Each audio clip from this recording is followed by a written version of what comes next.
Le goût d'entreprendre, Doris Pradal. Et seconde partie de cette émission avec Laurence Panguero. On a parlé en première partie de votre riche carrière d'entrepreneur. Laurence Panguero, vous êtes aujourd'hui un jeune créateur d'entreprise.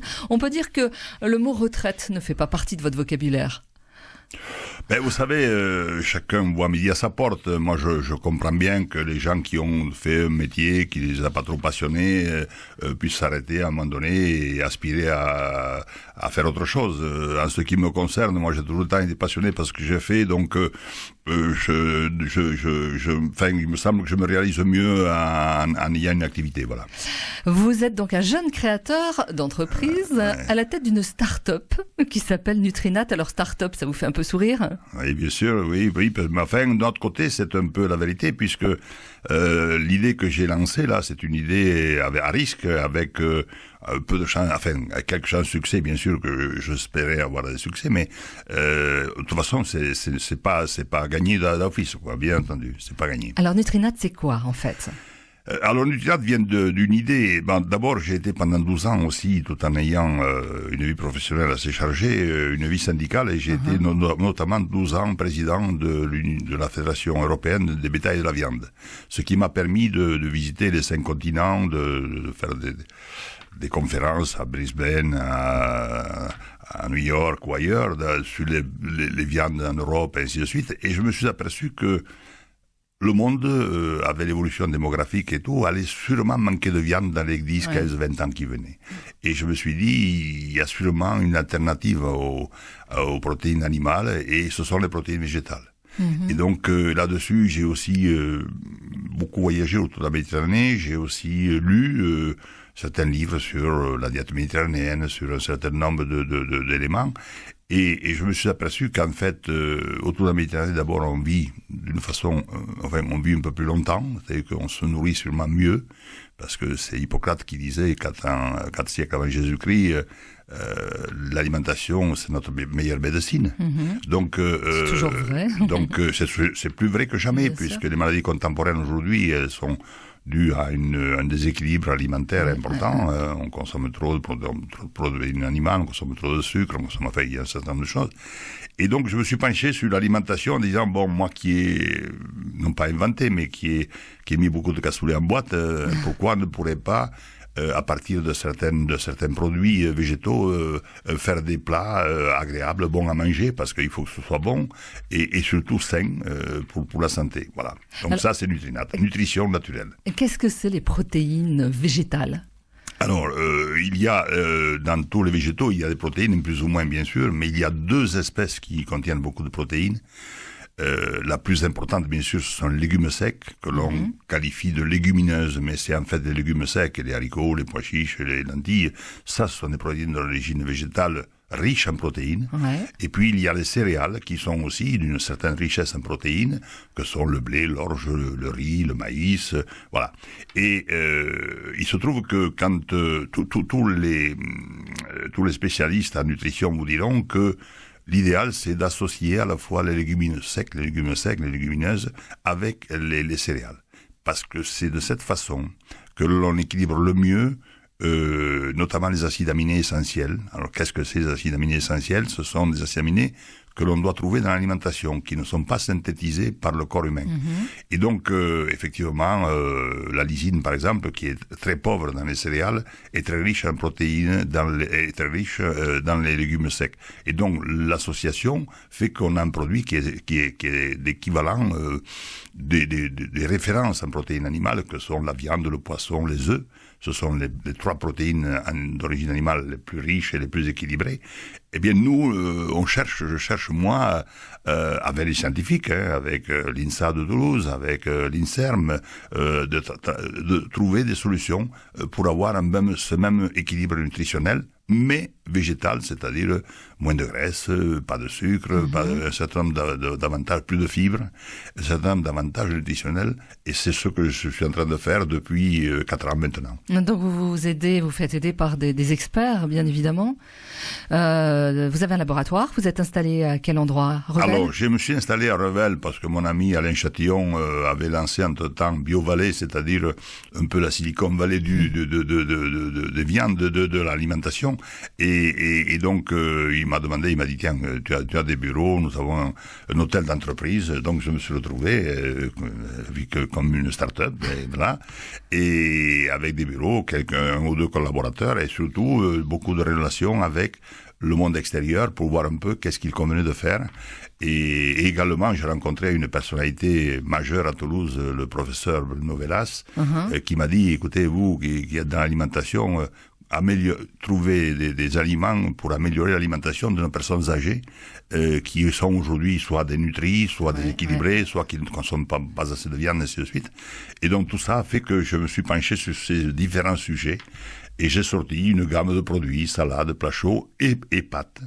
Pâtes, spécialité alimentaire sous forme de pâtes, très focalisées sur les personnes âgées, parce que les pâtes, toutes les personnes âgées connaissent toutes les pâtes, mais ces pâtes ont une particularité, c'est qu'elles sont un mélange de céréales, en l'occurrence le blé dur, du lauragais, mais également de légumes. Et là, vous trouverez des lentilles, des pois chiches, des févroles dans ces pâtes-là, mais avec un avantage, c'est 100 grammes de mes pâtes égale 100 grammes de steak.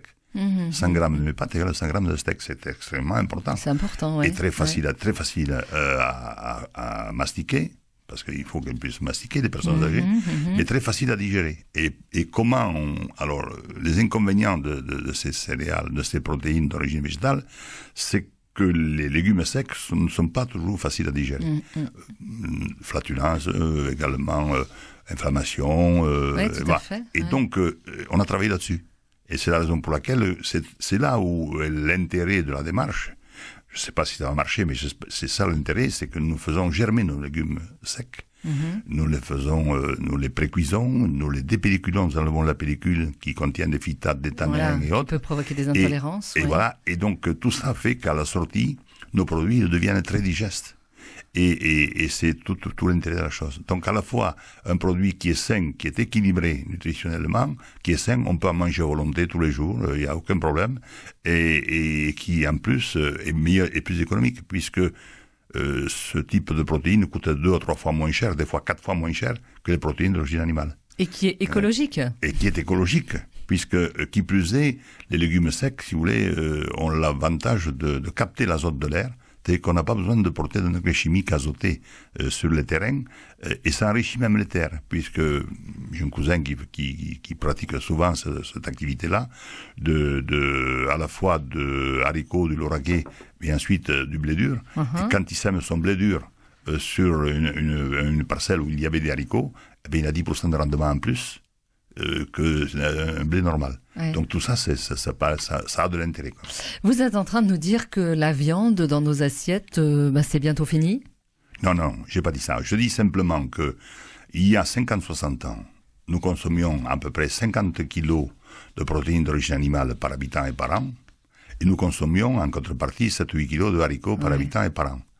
Aujourd'hui, on consomme 90 kilos de protéines d'origine animale, et on consomme plus qu'un kilo et demi de haricots. 1,5 kg. Par habitant et par an. Et je crois qu'il faut rééquilibrer ça. Et donc, une de mes démarches, mais c'est certainement pas la seule, ça consiste justement à rééquilibrer un peu, consommer peut-être un peu moins, avec un peu plus de qualitativement meilleur. Je prône, pour avoir été dans la viande pendant 30 ans ou 40 ans, je prône la qualité, l'amélioration de la qualité. Je dis qu'aujourd'hui, le Massif central, ça pourrait être l'Irlande. Enfin, il y a tout un tas de choses qu'il faut faire, qu'il faudrait faire. Mais à côté de ça, je pense que l'avenir de l'humanité passe aussi par l'alimentation à base de protéines d'origine végétale. Et je pense surtout à l'Afrique. L'Afrique aujourd'hui, avec, on l'a prédit, une augmentation d'1 milliard d'habitants dans les 10-15 prochaines années, ils ne pourront pas se nourrir comme ils se nourrissent aujourd'hui. Il faut leur apporter d'autres idées. Et j'ai donc des idées sur peut-être amener ces expériences-là dans ce pays africain qui en a bien besoin. Il y a des enjeux qui sont derrière tout ça aussi, on le sait, politiques. Voilà. Bien sûr. Alors, donc, il se trouve que quand j'ai lancé cette idée-là, quand je me suis penché sur ces problèmes-là, 3 ans après, la FAO, qui est de l'Organisation mondiale de l'alimentation, vient de lancer en 2016 année des légumes secs, année des légumineuses. Donc je dis, tiens, j'ai bien anticipé. C'est une start-up doit forcément anticiper pour ensuite peut-être réussir, parce que 9 startups sur 10 échouent quand même, il ne faut pas oublier. Donc, je fais partie que des 10% qui devraient pouvoir réussir, mais c'est pas encore fait. Vous êtes combien dans l'entreprise aujourd'hui? Nous sommes 10 aujourd'hui. 10, d'accord. Ouais. Mais j'ai créé de nouveaux 10 emplois à 75 ans, 78 ans, c'est pas mal quand même. Parfait.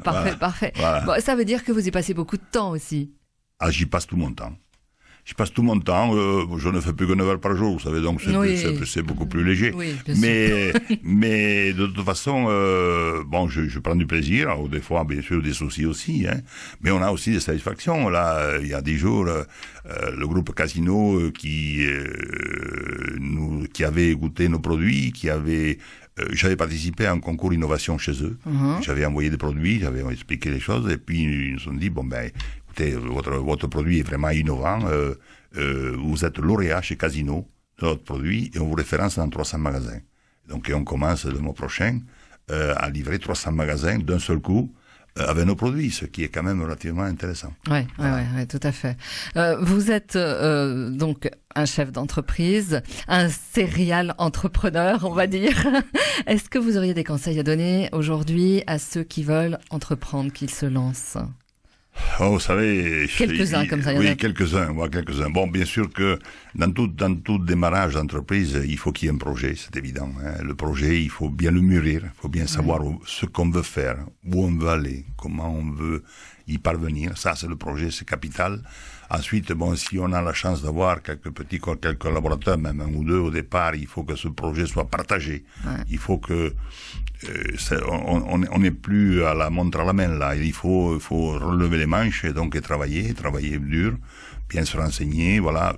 Donc bien s'entourer également de personnes qui, et surtout aussi regardez à l'extérieur, il y a des scientifiques, il y a un certain nombre de gens qui sont capables de vous aider, de vous accompagner. Bon, on n'a plus de banquiers dans ce pays, hein, ça tout le monde le sait. Les banques, c'est un désastre. Moi, j'ai jamais pu réussir à lever un sou, donc tout ce que j'ai fait, je l'ai fait à mes propres deniers. Mais quand on n'a pas de deniers, c'est plus compliqué. Donc ça, c'est un frein énorme. Hein. Tout à fait. Mais on n'a plus de banquiers.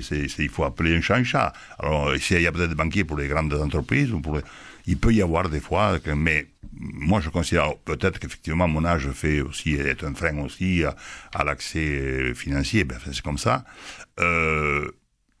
Qu'est-ce que je peux dire à un jeune entrepreneur? C'est un dilemme. Il faut à la fois qu'il soit prudent dans ce qu'il fait. Et qu'il ose. Et puis il faut oser, il faut être ambitieux et il faut prendre des risques. Donc c'est ça l'équilibre qu'il faut avoir, si vous voulez. Donc à la fois extrêmement prudent parce que on peut se casser la figure tous les matins. Et puis il faut à un moment donné risquer. Parce que si vous ne risquez pas, seules les personnes qui prennent des risques ont des fois des chances de réussir. Si vous prenez pas de risques, c'est comme quand vous jouez au loto. Hein, vous ne gagnerez pas au loto si vous n'y jouez pas. Ah, non. C'est exactement la même chose. C'est la même chose. On peut vous retrouver sur votre site internet nutrinat.fr pour toutes les informations concernant donc vos produits. On peut commander en ligne déjà ou... Alors, on ne peut pas commander en ligne pour l'instant. Chez Nutrinat, nous avons aujourd'hui un cycle. Je refais complètement le site internet, et donc ce sera à mon avis chose faite dans les 3 semaines, un mois. Eh bien parfait, donc pour la rentrée tout sera ok. J'espère.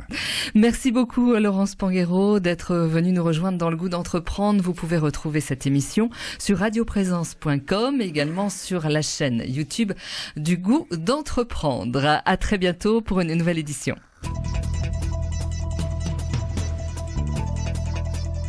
Retrouvez cette émission sur décideurenrégion.fr/midi-pyrénées.